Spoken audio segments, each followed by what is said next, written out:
Hello, today I will be reviewing Mike's case study. Mike was referred to this clinic after he passed out on campus. He drinks 8 to 9 energy drinks a night so that he can keep up with his studies and get all of his homework done. At the health center, his blood pressure was 205/100. The health center managed this and then brought it back down, and he was released with a referral to a dietitian. He must see the dietitian in order to get the absence approved from class. Mike was called repeatedly to make an appointment and finally showed up only to get his absence approved. Mike is currently struggling with the stress of school. He doesn't believe it would be possible to get all his work done without the energy drinks every night. The patient has an extremely hard time sleeping after he finishes his coursework. Sometimes he does not sleep at all. He then goes to classes in the morning and will stay up as long as it takes to finish his work. He currently has a B/C average in his classes.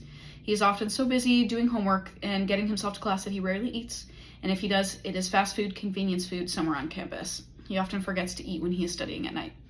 Overall, his diet consists of fast foods, fried foods, sandwiches, ready-to-go foods, and he barely ever cooks for himself. Mike is currently in the pre-contemplation phase. He does not believe his behavior is dangerous and does not know the effects of that amount of caffeine on the heart and body. He is extremely resistant to change and only wants to complete the referral to get it out of the way. He is also highly unmotivated to learn any new information about why his caffeine intake and diet is so unhealthy and unsustainable. He was also very defensive at the health clinic when the doctor tried to discuss his case with him. His biggest barrier to changing will be his behavior. His biggest barrier to changing his behavior will be his ability to finish his coursework and keep his grades up. He will likely not attempt any solutions unless this capability were to change. If he were able to decrease the caffeine intake and still get the work done, then this might be feasible. However, he's drinking so much caffeine that he's experiencing extreme anxiety, heart palpitations, and elevated blood pressure. Another barrier he is going to have to get over is his attitude towards solving the issue. Considering he does not think his behavior is a problem, it would be a challenge to shift his mindset. Another barrier he will have to hurdle over is the withdrawal from caffeine intake if he does decide to quit altogether. His counselors need to find a way for him to manage his studies without that level of caffeine, and a diet that would promote overall health and energy throughout the day, a sleep schedule as well that can adapt to his rigorous course schedule. All right, this is the part of the counseling session.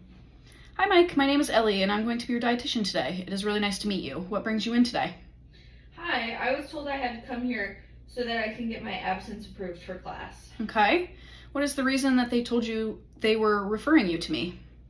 I passed out on campus and the doctor told me I had to see a dietitian. I honestly don't get why they're making me come here. I understand. The doctor at the health clinic told me a little bit about what's going on. Is it okay if I discuss your caffeine intake with you?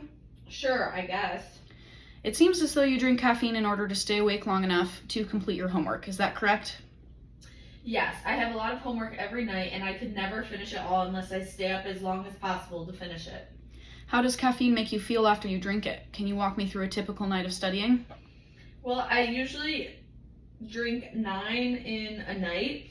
I'm so tired by the end of the day that in order to get my work done, I have to a lot to keep me up. It makes me feel super tired until I have another one, and then I get enough energy to keep studying. It also makes my heart feel weird and my body sweaty. I try to go to bed after, and sometimes I crash, and other times I am wired until the morning. Okay, so just to summarize, you drink up to 9 energy drinks a night in order to push through your exhaustion to study. They make your heart and body feel strange, and sometimes you have trouble sleeping after? Yep. I understand. I'm sorry that you've been having trouble sleeping. That is a very hard thing to deal with when you have a lot of homework to complete. What are some other feelings you have about your sleep schedule and your caffeine intake? I feel pretty nauseous sometimes when I am studying, so I forget to eat or I'm just not hungry. I'm sorry that is happening to you. Would you mind if we talked about your eating next? Okay, sure. What kind of foods do you eat throughout the day and how often do you eat? I eat when I can on my way to class. I usually grab something quick. I eat a lot of sandwiches and grab-and-go lunches from the cafeteria because I'm usually in a hurry. Do you eat dinner before you start to study or during your studies? No, sometimes I'm too busy and I forget to eat. Okay, I understand. You sound like you're very busy. What do you enjoy about the foods you eat? They're convenient mostly.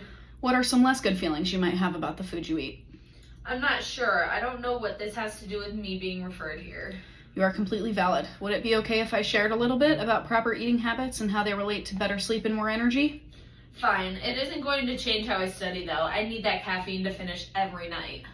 I want to share so that you know there are some small changes you could make that could positively impact your studying. Eating balanced meals throughout the day that have protein, carbs, and veggies gives your body the essential nutrients it needs to fuel your brain as well. This can lead to overall better health and better sleep as well. This could also mean that you'd need less energy drinks to get you through your day for your studying. Thanks for the information and all, but my grades are too important to change anything right now. What I'm doing is working, and I only have to do it until finals.